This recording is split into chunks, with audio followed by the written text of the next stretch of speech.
very also very interested. Uh, so this topic is osteomyelitis. So osteomyelitis is a very common problem in our children group.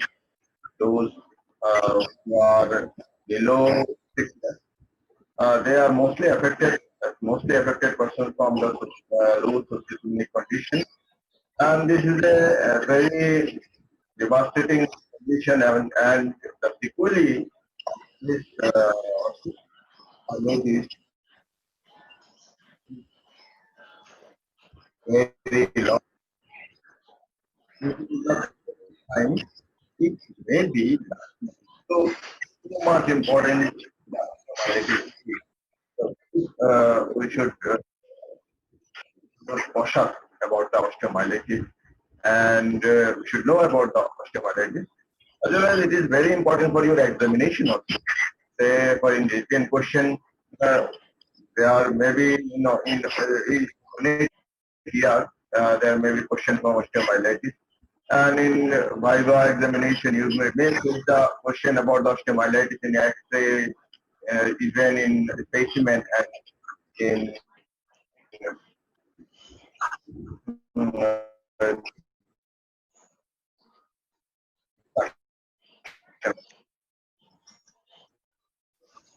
so important.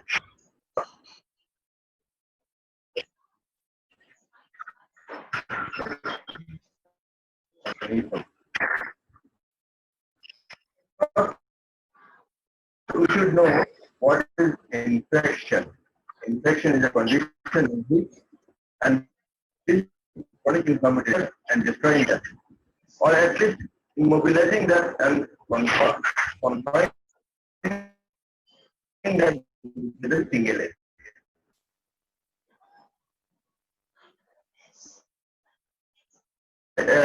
Say we can define the infection in this way, but in easy micro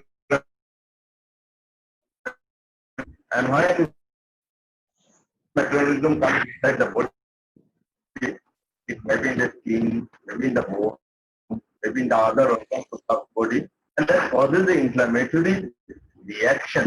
And this inflammatory reaction and invasion of the microorganism causes the disease. And when this infection occurs in the bone, then we can say it osteomyelitis.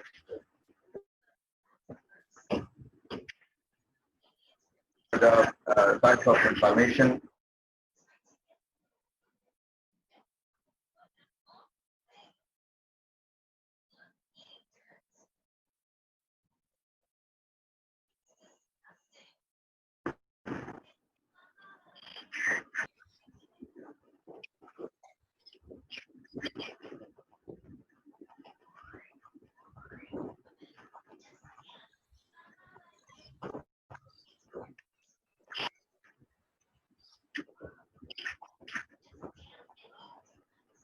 Sorry, the disturbance.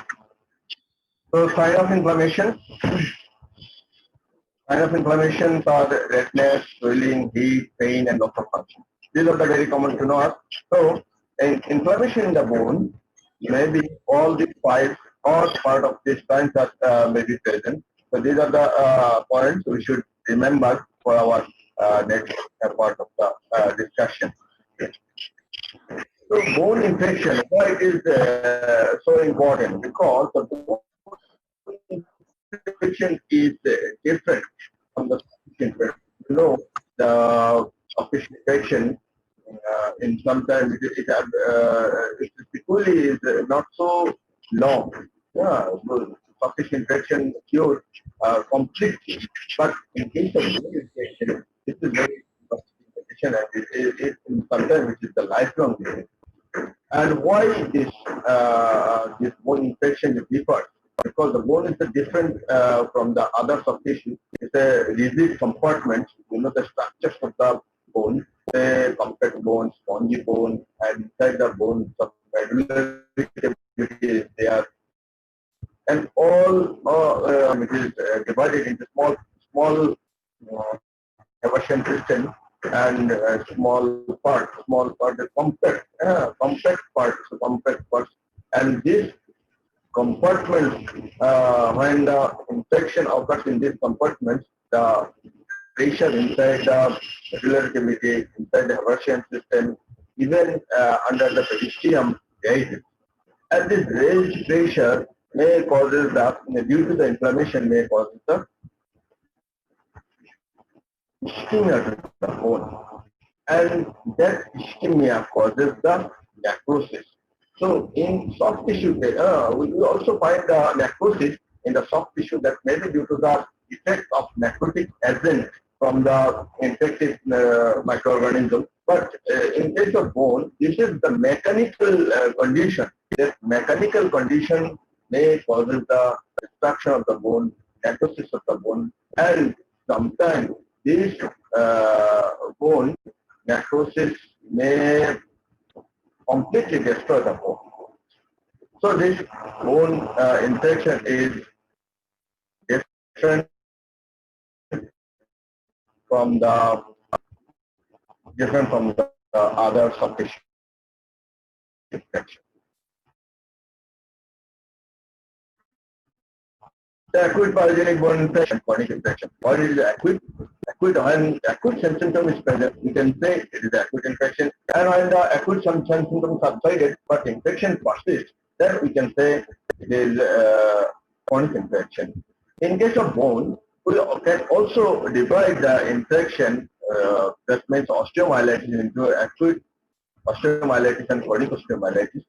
And acute osteomyelitis is the infection of short duration. And characterized by the formation of pus, that is abscess formation. In these cases, there is no biofilm here.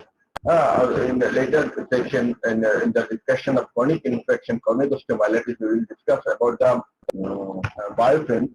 But we can think that biofilm is a kind of glycogen layer that protects the bacteria from antibiotics. So you can say the acute osteomyelitis, it is the infection of short duration, and in that infection, the major characteristic is formation of pus. And what is pus? You can say the pus is a concentric, and the functioning leukocyte, dead and dying bacteria, tissue debris, and all things comprises to build up to form the pus. And this pus accommodates in the bone, in the metaphyseal, usually in the metaphyseal region, and they track down to the peristitium, and sometimes it may extend to the contagious joint, and through lymphatics, it may cause the lymphangitis and lymphadenopathy, and through bloodstream, it may cause the bacterium and septicemia. All these are happened in case of acute osteomyelitis, in case of acute infection. So all in acute infection, we know initially we have seen that what are the cardinal features of inflammation. And all the inflammatory features present in the acute cases. You see, in acute inflammation, we should think about the systemic reaction. Why the systemic reaction happens in the acute infection? These are due to the toxic materials and endotoxins from the bacteria, and as well as the cellular breakdown products that may cause the systemic reaction. What are the systemic reactions? Number one weakness, the bad feelings, and mild pyrexia, severeness, liver toxemia, shock. Many things may happen, and we should remember, we should keep in our mind about the 5 cardinal features of inflammation, and all these inflammatory features may present as systemic reaction in case of acute osteomyelitis. So when it becomes chronic pyogenic infection, when acute infection remain unresolved, untreated, then it may may convert it into the chronic pyogenic infection, and this pyogenic infection may characterized by the persistence of the infective organism in complex and tissue. And purulent material accumulates and may be discharged through the sinus and the skin, and sometimes it may fail. So chronic pyogenic infection, some factors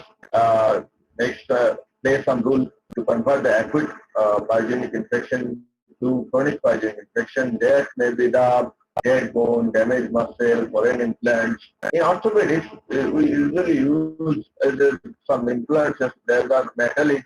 Usually, this metallic infection may invite the infection, and that is in the chronic form. And it may happen in the some patient factor may be there. Patient may be malnutrited, very young, very old, immunosuppressed. In these cases, pyogenic infection is chronic pyogenic infection is very common. Pyogenic infection may convert it to the chronic pyogenic infection. So, if we think about the chronic osteomyelitis, it may be long-standing infection which years. Usually, we think that acute osteomyelitis is 2 to 3 weeks, and after 3 weeks, we can say it is subacute osteomyelitis. Subacute osteomyelitis, when some features of acuteness present, but it passes the 3 weeks, we can say it is subacute osteomyelitis. And after if the acuteness of the inflammation subsided, then after 3 weeks or after 6 weeks, we can say it is chronic osteomyelitis. But there is no clear-cut time cut for the separation of the acute versus the chronic infection. Acute versus chronic infection, it is nothing but the symptoms, presence of symptoms. If no systemic symptom, then we can say it is chronic. And if the systemic symptom is present, we can say it is acute. But acute osteomyelitis has some time limit. It may be after 3 weeks. After 3 weeks, usually the acute symptoms subsided and it becomes chronic. So why the time limit is so important? Because what is our target for the treatment? Our target is to confine the acute osteomyelitis in its time bar. We never want to exceed the time bar, and we never want to make it chronic, because chronic osteomyelitis treatment is very difficult and it becomes converted into the lifelong disease. Some special type of osteomyelitis is there. That osteomyelitis are also never produce parts, but they are the chronic infection, and these are the special type of infection. You all know about the tuberculosis. Tuberculosis can affect any part of the body, and as like as other part of the body, it may infect the bone, and when it infects the bone, it produces some granuloma. Granuloma, you all know what is the granuloma. Granuloma is nothing but the accumulation of lymphocytes, modified macrophages, named colored cell, and multinucleated giant cell. And these all things comprises the granuloma in a particular pattern. And this granuloma is very important because under microscope you all should identify the granuloma to identify the disease as a tuberculosis. So this tuberculosis, when it happens in the bone, it is less acute symptom is there. No lymphadenopathy, there may be lymphadenopathy and splenomegaly, and some clinical feature may be there, like tissue wasting, bone, obstruction of the joint, many other things may be there. So this is very important. We should know about the tuberculosis separately. Bone tuberculosis is a separate entity, but to know about the osteomyelitis, we can say osteomyelitis is acute pyogenic osteomyelitis, chronic pyogenic osteomyelitis, and chronic non-pyogenic osteomyelitis, and special type of osteomyelitis is there also. So, for this infection, not only the microbe in the side by side, for the responsibility of the microorganism is important, but host susceptibility to the infection and host factor also very important for the infection or for the osteomyelitis. Say, if the host is susceptible, have some local factors, have some systemic factors, there may be the chance of infection more. For example, trauma, say baby comes to you with some strong history of trauma, so you should think about the osteomyelitis because trauma is one of the causes for the infection. Scar tissue, maybe tissue and poor circulation, diminished flexibility, chronic bone and joint disease. These are all the locators responsible for the infection. And if you think about the systemic factor, malnutrition, generalized illness, diabetes, rheumatoid disease, and that may require the corticosteroid administration and that causes the immunosuppression, and all these may causes the infection.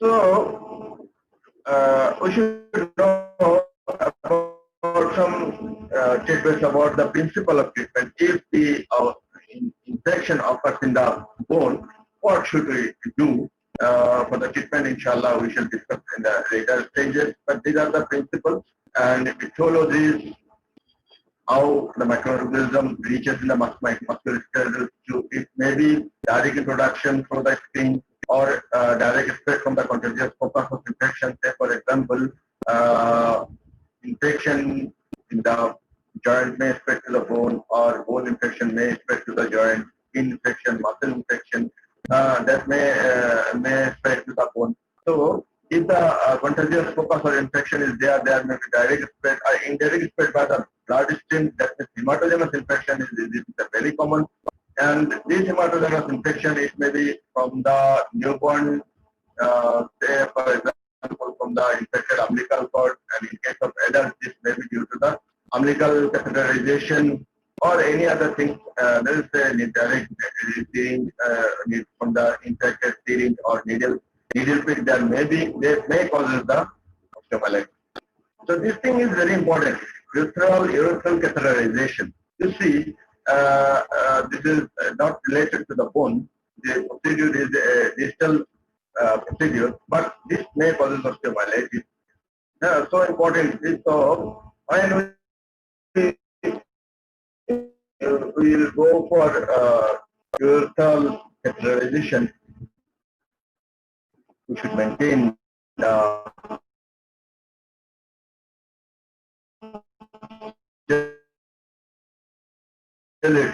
oil good condition, no question of osteomyelitis, no question of infection. But if we do it in unhealthy, unhygienic condition, that may cause the infection. So hematogenous usually occurs in the metaphysics of the long bone, and contagious spread that may cause due to the post-traumatic small hematoma with condition in the bone that may cause the bacteremia, that may cause the infection, especially in case of that patient that have bacteremia initially open fracture that may cause the infection. Infection may associate with the deep implants and prosthetic joint infection. And one factor that is the vascular insufficiency, diabetes, and from diabetic food, secondary ulceration, there may be some bone infection. What in metaphysis? Usually infection, bone infection occurs in the metaphysis. Why in the metaphysis? This is a good question for you. Usually this question asked in the Viva board. In children, usually the infection occurs in the upper end of the tibia or proximal or distal end of the femur. Why this metaphyseal area is very common for infection? Because it's spatial structure in the metaphyseal area. You all know about the hairpin manner of the blood supply in children, and that causes the sluggish blood flow in the metafacial area. That paper in the uh, settle down of the bacteria. In the there's the other explanation is there. There may be the fine vessels in the hypertrophic zone of the facies that allow the bacteria more easily to pass through the vessel and adhere to the type 1 collagen, and that causes the infection. The specialty in case of infant, some vessels, medullary vessels, passes through the epiphysis, superficial phase up to the epiphysis, and that may involve the epiphysis in case of infant. And why the epiphysis involved is so important, because in case of infant, especially joint also. You see the hairpin thin manner of the joint, beneficial blood flow, and this hairpin manner causes the sluggishness of the blood, and helps in the deposition of bacteria. The epiphysis and supplies the cartilaginous epiphysis, and that may cause the infection. But in case of the older children, the superficial blood supply separates, so the infection usually comprises within the metaphysis. Sometimes metaphysis may be intercapsular, and in that cases, this metaphysis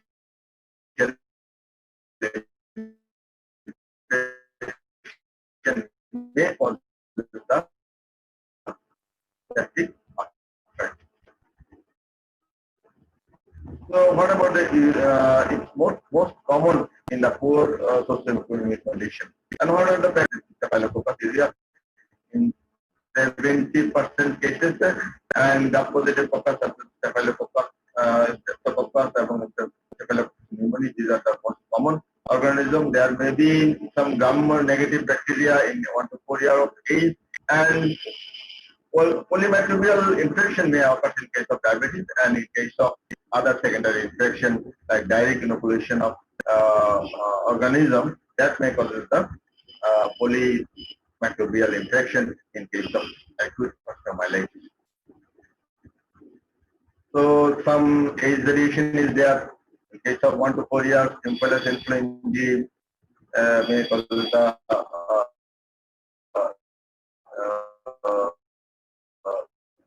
infection, and usually of the infection, usually these are the stages.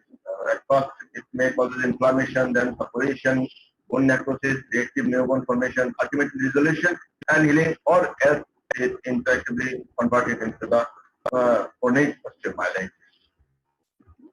You see infection in the metaphysis that causes the peristitial abscess formation, the peristitial elevation of the peristeum, and that causes the newborn formation and cyclostrum formation, and it's converted into the chronic osteomyelitis. So acute to chronic before going to the chronic osteomyelitis, converting to osteomyelitis. So there are some difference in the some classical features in children. Usually it is presented as a pain, intense pain and fever, and some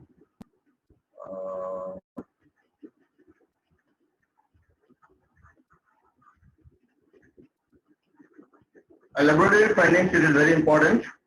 Usually leukocytosis is there more than 20,000, and for this very important thing is the isolation of the microorganism is possible, but that reason blood culture is very important, and aspiration of the osteomyelitic site for the isolation is very important, and X-ray finding is also very important. And usually in acute osteomyelitis, it is mostly clinical suspicion and clinical diagnosis. X-ray finding is not visible within 1 to 2 weeks. Usually expanding is clear after 2 years. So X-ray is mandatory, but we should compare with the normal side, and then we can understand that something positive features in the X-ray. To have some positive features, we should do X-ray of both the limbs, and we should compare with each other, and then we can find some radiolucency and some newborn formation in the bone. You see some radiolucency is there and some newborn formation is there, and so also some system also in the X-ray you have seen. You see, this is the normal bone look, bone. But if we compare, there are some radiolucency there, some morsitane appearance, and it increases with peristral reaction. With this, we can say the X-ray feature is very late. So, what are the other things that can help us to diagnose the infection? We can take help from sonography. Peristral abscess may diagnosed by ultrasonogram very effectively, and even some some structure that adheres to the bone, the edema of that structure may give some clue about the infection by sonography. Bone scan, very sensitive but rarely used. Magnetic resonance imaging, MRI, we can also diagnose the infection by MRI. And these are the factors for early diagnosis. Differential diagnosis there, tuberculosis, superior infection, we should remember, foreign body, osteocytoma. These all are the differential diagnosis for the acute osteomyelitis. And what treatment we should give? We should give the general treatment by splinting, antibiotic therapy, surgical treatment, and immobilization should be there. So, what about the antibiotic therapy?